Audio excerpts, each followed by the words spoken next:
I always say this: you hold on for dear life until September and hope to hell you've made it through. And if at the end of the day you've done 6 shows and they've all opened, good on you. It sounds so 1940s madcap zaniness. Well, it's never dull. I'll say that. Psst. Psst. I see you are a comrade of the Prance. France? And so it's gone for 82 seasons now, where other theaters of its kind have taken their final bow.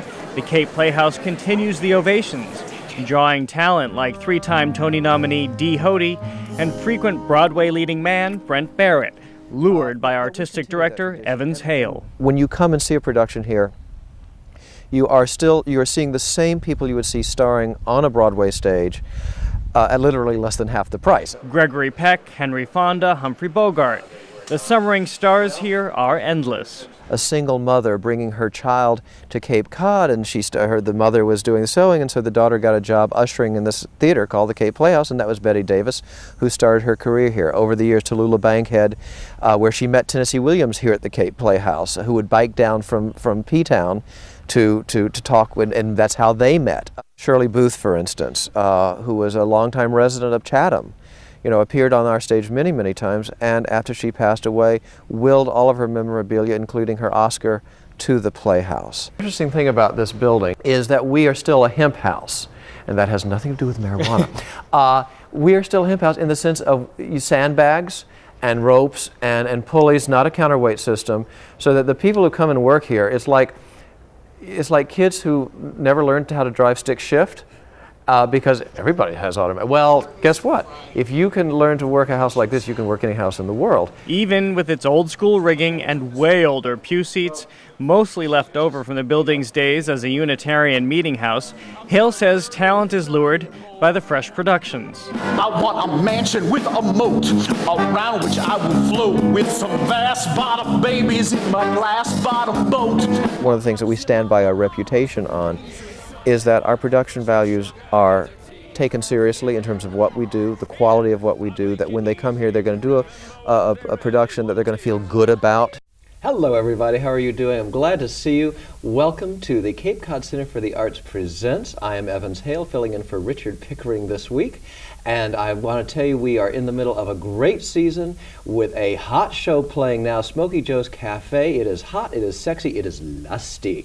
And I am very proud to have some of the special artists that are with us on the show, the ladies of Smokey Joe's Cafe. Please join me in welcoming Andrea Dora, Stephanie Yule, and Terry Burrell. How are you all doing? Thank you for being with us. You're welcome. Feeling lusty. And it's only in the morning, ladies and gentlemen. Well, what is great about this show is it really is such a great variety of people, and we also have 4 great guys, Jamie Laverdiere, Philip Boykin, Josh Breckenridge, and Todd Dubail, who are fantastic artists, but I get the fun part this morning because I like the ladies, man. Well, let's talk about the show, because it is the celebration of Leiber and Stoller, who basically kind of helped define rock and roll with those incredible list of songs that you all sang during the course of this. What did you all know about now? Well, first of all, to put the cards on the table, this is your third production of Smokey Joe's? No, my second. Your second production, and this is your sixth production, which is one thing I want to talk about is also what is it like when you do a show that many times. But did you all, until you had done it, were you all familiar with Leiber and Stoller as Leiber and Stoller? Because I think that's for me, one of the fascinating. Well, it's obviously before my time, so I didn't. Oh, so obviously, she says.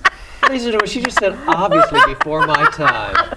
But we are here with a couple of great stars celebrating our 5th show of the season, a wonderful American comedy, Moon Over Buffalo by Ken Ludwig, the author of Lend Me a Tenor, with a true amazing Broadway cast. It's a show that is filled with stars, people like Hunter Foster, Jennifer Cote, who've been with us before, actually in Lend Me a Tenor.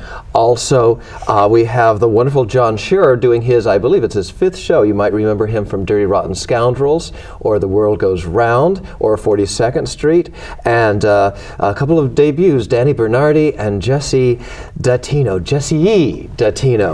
But we have with us 2 of the stars who are leading the show show, two great Broadway stars, as a matter of fact, I might say luminaries of the American theater. You might say that. I might say that, I will. Gary Beach and Ruth Williamson. So again, you both have had this wonderful career as actors in the theater. And you have a play that really celebrates the theater. Talk a little bit about, are there the realities of kind of the play crossing into your experiences? Are there, and how do you feel about that? And let's talk about the play itself, because it takes place in 1953, which many people think of as the golden age of the American theater, and yet at the same time, you know, when was the Glorious Invalid?